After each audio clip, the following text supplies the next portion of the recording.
अदालतें अपनी कारकर्दगी बेहतर बनाएं, हमें सियासी निज़ाम पर भाषण देना बंद करें। PTI रहनुमा फवाद चौधरी की सुप्रीम कोर्ट के खिलाफ बदज़बानी। एक बयान में कहा, सुप्रीम कोर्ट का काम बुनियादी हुकूक का तहफ़्फ़ुज़ है।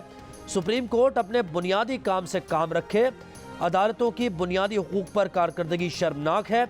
सियासी निज़ाम में तब्दीली अवाम का हक है।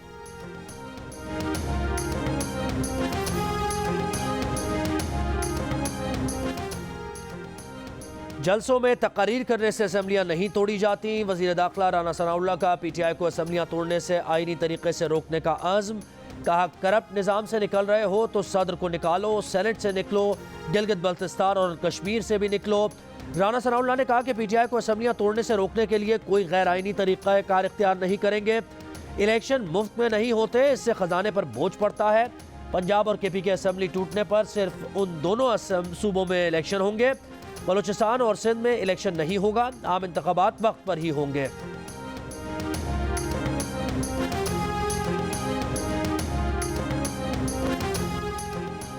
पंजाब और खैबर पख्तूनख्वा की असम्बलीज कब तहलील की जाएं, सिंध और बलूचिस्तान असम्बली से इस्तीफे कब दिए जाएं। PTI की आला सतह की कमेटी में मुत्तफ़िक़ा राय सामने ना आ सकी। कमेटी के कुछ अरकान की 20 दिसंबर तक असम्बलीज तहलील करने की सिफारिश।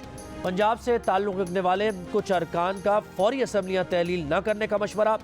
शाह महमूद कुरैशी की ज़ेर सदारत इजलास में अरकान ने राय दी कि सियासी कार्ड्स खेलते हुए टाइमिंग को मद्देनज़र रखा जाए। असम्बलीज उसी वक्त तहलील की जाएँ जब वफाक और दीगर सूबों की असम्बलीज तहलील करने के लिए दबाव बढ़ सके। कई PTI अरकान का कहना था कि इस वक्त हल्कों में तरक्याती कामों के लिए अरबों रुपए मालियत के टेंडर्स हो चुके हैं। मुतअद्दिद हुकूमती मनसूबे तकमील के आखिरी मराहिल में हैं।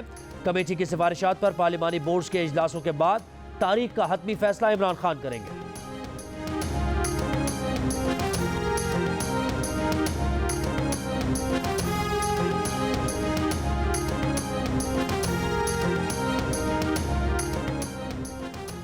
वज़ीर आला पंजाब परवेज़ इलाही की परवेज़ खटक से मुलाकात। परवेज़ इलाही ने कहा कि अदम एतमाद या गवर्नर राज के शोशे दिल खुश करने के लिए हैं। अपोजिशन में अदम एतमाद का हौसला है, ना इनके नंबर्स पूरे हैं। बाद में परवेज़ खटक और वज़ीर आला पंजाब परवेज़ इलाही की इमरान खान से ज़मान पाक में मुलाकात। सियासी सूरत हाल और पंजाब असम्बली की तहलील से मुताल्लिक़ उमूर पर गुफ्तगू।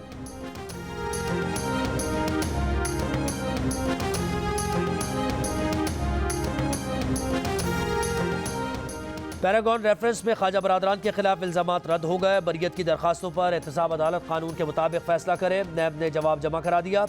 जवाब में कहा गया है कि वादा मुआफ़ गवाह और उस वक्त के चेयरमैन पैरागॉन कैसर अमीन बट अपने पहले बयान से मुनहरिफ और 3 इश्तिहारी मुल्ज़िमान शामिल तफ्तीश हो गए हैं। इश्तिहारी मुल्ज़िमान के सबूतों से साबित होता है कि ख्वाजा बरादरान पैरागॉन सोसाइटी के पार्टनर्स नहीं थे। एहतसाब अदालत ने साद रफ़ीक और सलमान रफ़ीक की बरियत की दरखास्तों पर नैब से जवाब मांगा था। साइफर की तहकीकात FIA ने 6 दिसंबर को इमरान खान को दोबारा तलब कर दिया। FIA ऑफिसर ने ज़मान पाक में इस्तक़बालिया पर समन की तामील कराई। FIA ने इससे कबल भी इमरान खान को 7 नवंबर को तलबी का नोटिस जारी किया था।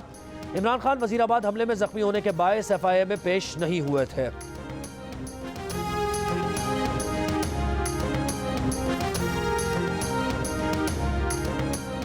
Sukkur Hyderabad M6 motorway Matiari section में 2.25 अरब रुपए की करप्शन का केस। एंटी करप्शन कोर्ट ने गिरफ्तार साबिक डिप्टी कमिश्नर मटियारी अदनान रशीद के मजीद रिमांड की इस्तदा मुस्तरद कर दी। 7 रोज़ा जुडिशल रिमांड पर जेल भेजने का हुक्म।